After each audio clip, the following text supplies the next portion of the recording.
మా గౌరవనీయులు పెద్దలు ప్రేమసాగరరావు గారు నూతనంగా ఎన్నుకోబడ్డ సర్పంచులందరికీ సన్మానం కార్యక్రమం మంచిగా నిర్వహిస్తున్నారు. ఆ నిర్వహణలో పాల్గొన్నారు. అది అయిపోగానే ఇక్కడికి ఇచ్చేసి ఈ కార్యక్రమంలో పాల్పంచుకుంటానని నాకు ఫోన్ ద్వారా వాళ్ళు తెలియజేయడం జరిగింది. వారికి కూడా చెప్పడం జరిగింది.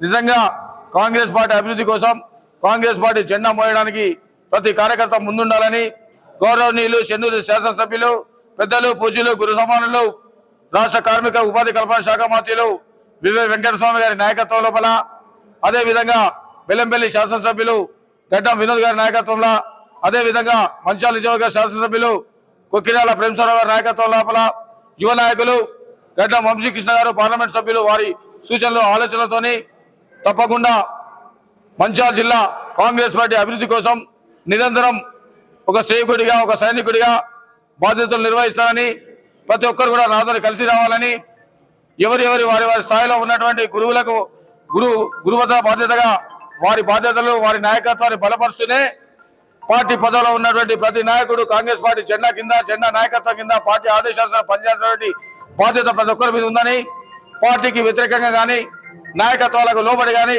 పని చేయకూడదని, పార్టీ నిర్ణయానికి అధిష్టాన నిర్ణయాలకు కాంగ్రెస్ పార్టీ కార్యక్రమాలకు ముందుగా ఉండి పనిచేయాలని, పార్టీ బలపడుతూనే నాయకత్వం బలపడుతుంది.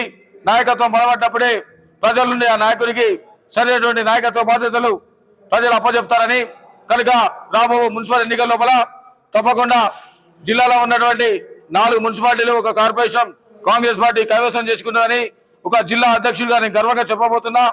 తప్పకుండా మా శాసనసభ్యులందరూ కూడా నిరంతరం ప్రజల మధ్యలో ఉండి ప్రజా సంక్షేమ కార్యక్రమాలు నిర్వహిస్తున్నారు. దీనిలో భాగంగా చెప్పుకుంటూ పోతే ఇలా చెన్నూరు నియోజకవర్గంలో సోమనపల్లిలో 250 కోట్ల రూపాయలతోని ఇలా ఇంటిగ్రేట్ స్కూల్ తీసుకురావడం జరిగింది.